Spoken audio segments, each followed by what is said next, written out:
So what's included? What are we doing? The video was really nice.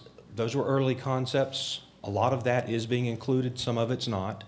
But what is included? We are relifing these facilities for 30 years. So we're replacing all the basic building systems, electrical, mechanical, plumbing.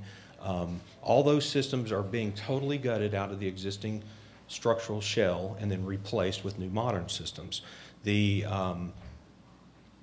structural shell of the building itself has been evaluated and has been found to be very, still sound and intact. We're not really intending to do a lot with that. So we're still working within the confines of what's there physically and replacing all the internal systems. Ticketing, security checkpoints, baggage handling, those are really big key features that have large systems behind them also that all have to be addressed. And of course, we're coming back in with new finishes. So we're taking the old finishes out, and we're coming back in with a really nice, new, higher, sleek look. And I'm sure you picked that up in the video immediately, that the building is a lot lighter, a lot brighter, a lot more open, a lot cleaner lines. It has a new, modern architectural feel to it, even though it's still the same old building. And then a few things on the land side, and I'm going to talk about them in just a minute. So here's the systems we're really talking about taking out. These systems have been in place for 30 years. They've been repaired, replaced, patched, repaired and replaced again. So when we've been out there doing demolition in the first phase of Terminal A, it is just kind of interesting when you start peeling back the skin and say, wow, this building has really grown, kind of as a wild garden in some places. So the elevators, we're replacing almost all the elevators throughout the terminal and going with new high-speed traction elevators, all new fire protection, fire alarms. This new fiber backbone that we've put in really gives us the bandwidth to go in and do a lot of very nice things on the IT side, including the new fire alarm system, a new voice evacuation system, a new PA paging system that operates throughout the airport, along with the information content systems. So this kind of looks at one of the entryways and what is the current vision for that entryway. You'll notice this is a little different than what was in the video. So this is the upper roadway. There's a comparable section on the lower roadway. So we're putting one of these enhanced entryways in at each section of the terminal. And for the most part, this enhanced entryway leads into the ticketing hall. So this becomes kind of a primary focused entryway. We still have the other entryways that are there and can be used for entries or exits. But this kind of gives you that sense of arrival. You're at gates A25 through 39. And if you go in the door here, this is where you go into the ticketing hall for those gates. Adjacent to the ticketing hall would be the new security entry point, checkpoints. So this kind of gives you a little bit of idea of what we're doing at the ticketing halls. We're providing premium check-in in a lot of areas like we have today in most places. It really increases the passenger flow. I'm sure you noticed from the video, which is actually pretty accurate for the ticketing halls. They're pretty wide open. They have a lot of self-service. The new counters for the agents are more sleek and standalone designs. And then moving straight into the security checkpoints, this is kind of what it looks like today, as I'm sure many of you have experienced recently.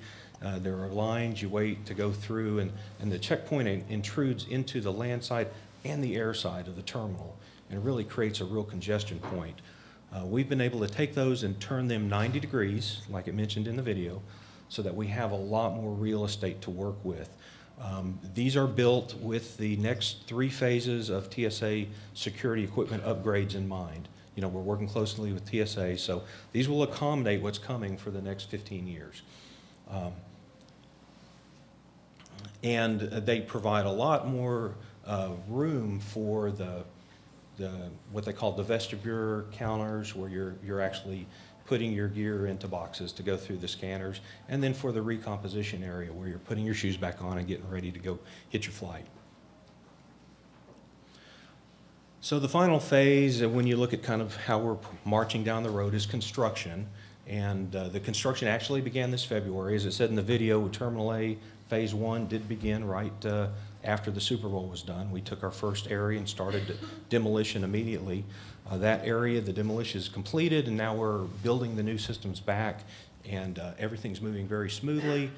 We expect a substantial completion of that first area sometime towards the end of next year. So about a year from now, we'll open up the first big trip area.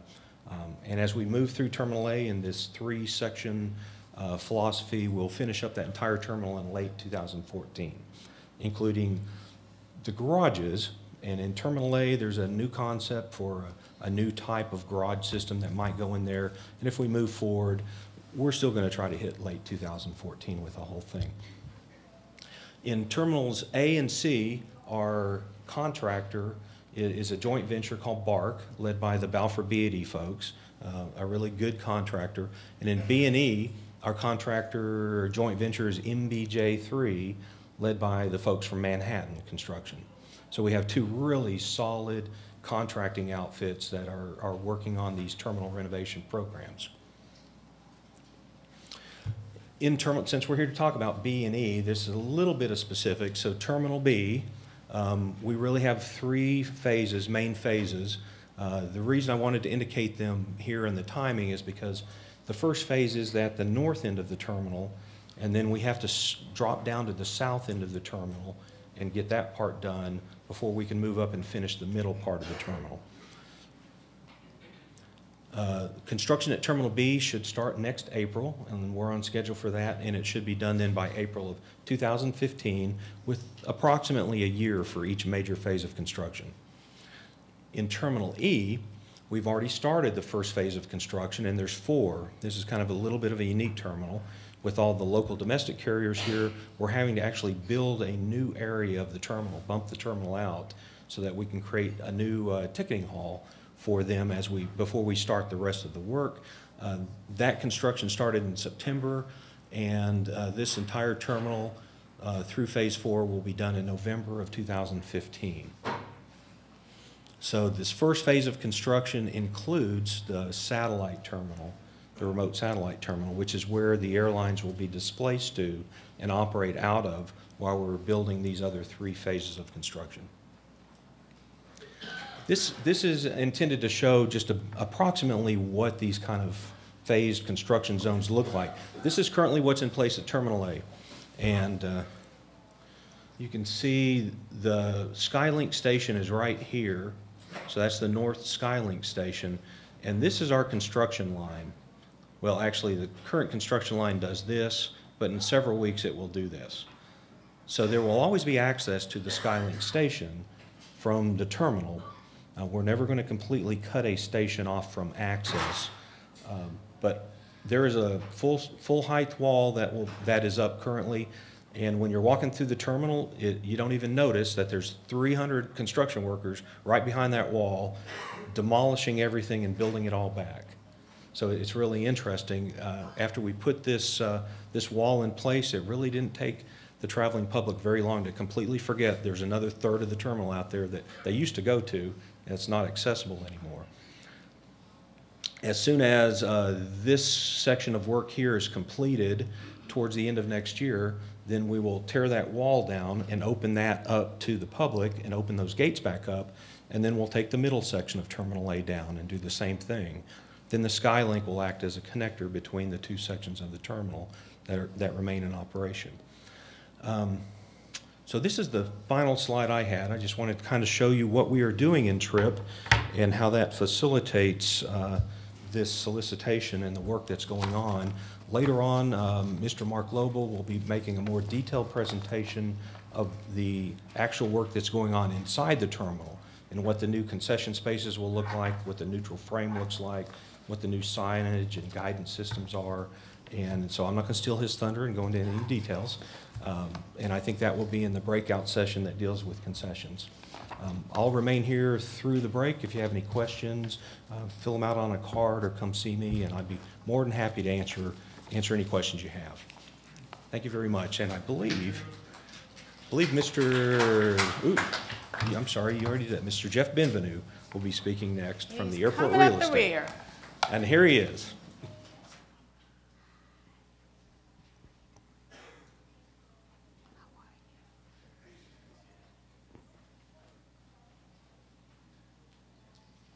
Good afternoon, everybody. Wow, that's a lively group. It's almost like I'm at church. As Enola probably pointed out to you, I'm going to kind of walk you through the passenger and airline breakout in all of the terminals, and more specifically in terminals B and E, which I think most of us are interested in today. This slide shows our total passenger count at DFW Airport. For 2011, we were around 58 million passengers. We've done a forecast out through 2017, assumed about a 2% growth per year. So that gets us out to about 64 million passengers. I want to point out, I think most people probably realize that at DFW we're a hub airport. And what that really means is that 60% of the passengers are actually connecting through the airport. Only 40% are O&D, what we call O&D passengers. So they're either starting at DFW or starting at some other location and going from point to point. So a huge number of people in the terminal that you see every day are actually flying from, for example, Baton Rouge to Los Angeles, or getting from one point to another, and we're just a connecting sort of airport. And I'm going to get into a little bit more detail as to what that means in terminals B and E. As far as the terminal breakout, as I mentioned, AA is obviously the hub airline at DFW. Their mainline activity is primarily in terminals A and C, so that's where you see most of the passenger activity. Terminal C last year was at about 17 million passengers. A was a little less at 14 million. Terminal D is our international terminal, but we also have a large amount of domestic traffic as well, and it's at about 13 million passengers. Terminal E is at around 8 million passengers.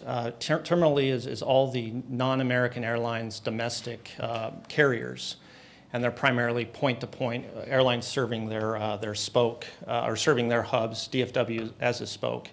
And Terminal B at about 6.5 million passengers is all American Eagle, and they're serving as primarily a connecting airline to American Airlines.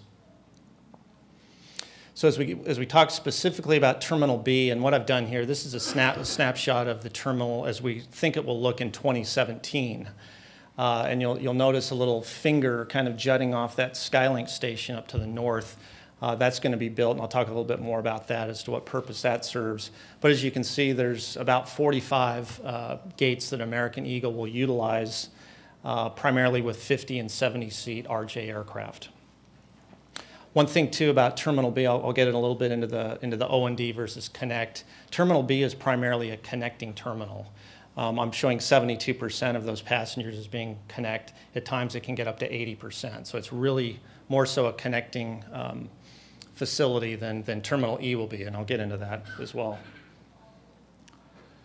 Terminal B, as I mentioned before, is at about 6.6 million passengers per year. We have a similar forecast for American Eagle at about 2% growth rate out to 2017.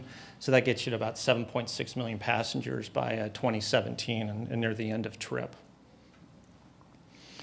This chart's a little bit loud and probably difficult to read, but what it really shows is that every gate in Terminal B is identified on the bottom row, and it shows how many flights per day per gate American Eagle currently utilizes from those gates.